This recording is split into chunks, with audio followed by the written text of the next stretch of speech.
Baik, assalamualaikum warahmatullahi wabarakatuh dan selamat malam teman-teman. Kembali lagi bersama saya di channel Rifki Arya Putra Riyadi.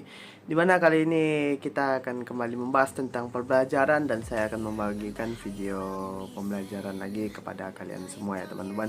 Nah, pada video kali ini kita akan membahas tentang apresiasi puisi, namun dalam ranah puisi yang bebas atau puisi tidak berpola. Nah, jadi nanti kita akan membahas puisi yang tidak berpola dan puisi bebas ya. Nah, kan sebelum-sebelumnya kita membahas tentang puisi yang berpola ya, dari barisnya, dari lariknya, dari rimanya, semuanya kita bahas ya. Nah, sekarang kita akan membahas tentang puisi bebas yang lebih bersifat apa ya teman-teman?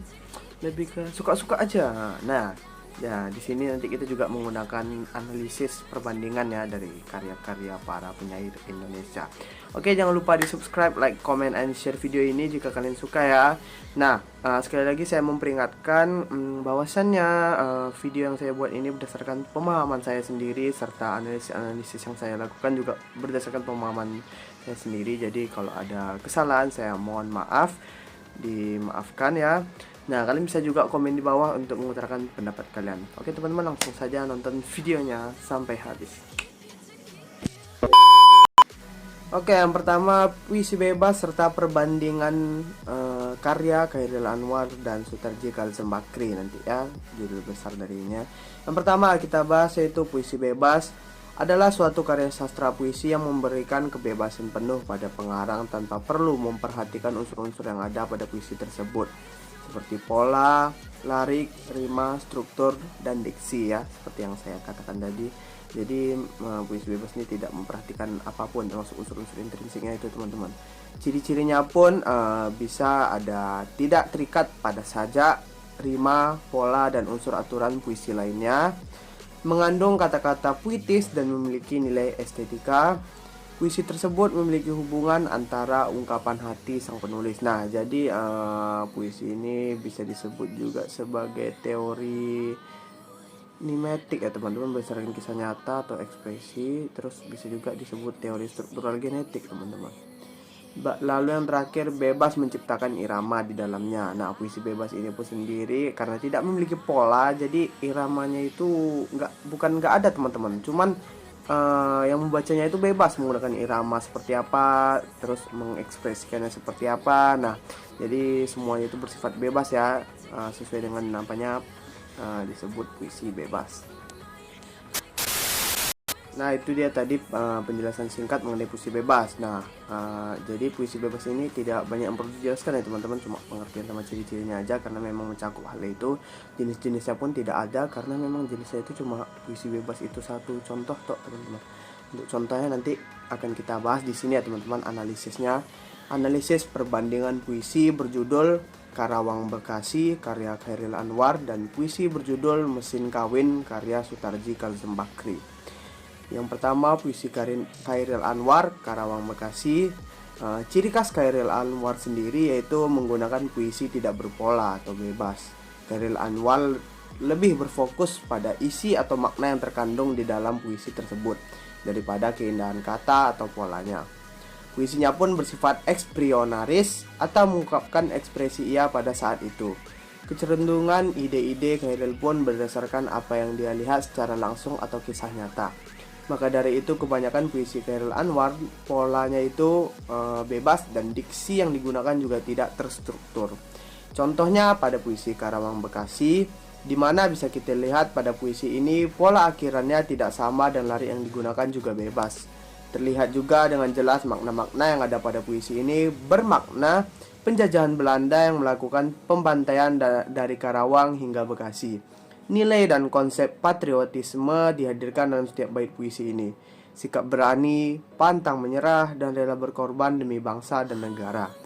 Karakteristik puisi Chairil Anwar yaitu, walaupun bersifat bebas, ia masih dapat dipahami oleh orang lain dan Chairil memberikan kebebasan pada setiap orang untuk mengekspresikan puisinya, baik dalam penyampaian, pemahaman makna, penilaian, sudut pandang unsur dan sebagainya yang sesuai dengan puisi yang dia pakai, yaitu puisi bebas mencakup kebebasan dalam ranah puisi tersebut. Nah, Jadi sesuai yang diterapkan konsepnya teman-teman, puisi bebas itu dia bebas, Khairil pun memberikan kebebasan kepada para pembacanya. Nah, namun di sini kekurangan puisinya itu cuma satu ya teman-teman, Khairil tidak memperhatikan diksi-diksi yang dia pakai tidak bersifat estetik, dia lebih mementingkan makna berdasarkan perasaan pribadinya. Nah, lalu ada juga disebut topografi, saat itu belum muncul teman-teman. Nah, di sini nih akan saya bahas. Yang kedua, puisi Sutarji Kazum Bakri yang berjudul Mesin Kawin. Berbeda nih dengan Khairil Anwar, Sutarji lebih memfokuskan pada unsur estetika ketimbang makna puisi tersebut. Nah, kalau Sutarji itu lebih mementingkan diksi-diksinya teman-teman, kata-kata yang dipakai atau jumlah katanya itu. Namun ada hal lain yang sangat diperhatikan oleh Sutarji, yaitu topografi yang saya bilang tadi ya. Sutarji sendiri adalah orang yang menciptakan puisi mantra. Puisi mantra sendiri bukanlah puisi yang berisi mantra-mantra hebat atau jahat, melainkan mantra yang dimaksud adalah nuansa puisi tersebut. Cara membacanya seperti mantra dan menghadirkan puisi itu secara visualisasi teman-teman. Visualisasi itu topografi itu ya teman-teman. Topografi sendiri tercipta ketika sudah ada puisi mantra. Melalui topografi ini, Sutarji menyampaikan pesan yang ingin dia sampaikan pada susunan puisinya. Nah, kalau Khairil Anwar itu dari puisinya itu kan tiap baitnya bisa ditemukan makna. Kalau Sutarji dia melalui topografi ya teman-teman. Pola dan lirik puisi Sutarji sendiri bersifat bebas, namun diksi yang digunakan lebih mengarah pada unsur struktur estetik teman-teman. Seperti yang saya bilang ya, berisi ungkapan pemikirannya dan ekspresinya. Bisa kita ambil contoh pada puisi Mesin Kawin, pola dan liriknya bersifat sangat bebas, serta jumlah dan struktur diksinya bebas. Makna yang terkandung pun sulit dipahami oleh orang-orang, terkecuali mereka sudah paham betul mengenai puisi tersebut. Ya memang agak susah ya puisi-puisi Sutarji itu untuk dipahami teman-teman. Makanya dia disebut juga dengan puisi gelap ya teman-teman. Puisi gelap bukan berarti nggak ada makna atau apa, ada maknanya, cuman sangat sulit dipahami teman-teman. Lalu hal ini karena Sutarji lebih mementingkan unsur estetika pada puisinya tanpa perhitungan maknanya. Ini merupakan karakteristik puisinya di mana hanya dia sendiri yang dapat memahami puisi tersebut. Dan hanya Sutarji sendiri yang bisa mengekspresikan puisinya tersebut. Maka dari itu, walaupun puisinya bersifat bebas, tidak semua dari bagian puisinya bebas. Sangat berbanding terbalik ya dengan Khairil Anwar tadi. Jadi Sutarji ini tidak memberikan kebebasan untuk pembaca-pembaca atau orang-orang dalam mengekspresikannya. Bukan lebih tidak memberi kebebasan sih teman-teman, cuman kayak hanya dia yang dapat dipahami loh teman-teman. Segelintir orang yang dapat memahami puisi Sutarji tersebut karena diksinya itu yang bersifat estetik, terus polanya tidak berurutan, tapi topografinya itu berurutan teman-teman. Karena Sutarji sangat memperhatikan hal ini teman-teman.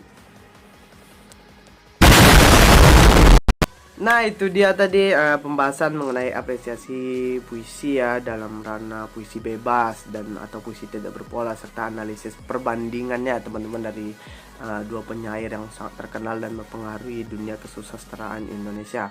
Oke, jangan lupa klik subscribe, like, comment, and share video ini jika kalian suka, dan juga komen di bawah utarakan pendapat kalian karena semua pembelajaran ini berdasarkan pemahaman saya sendiri.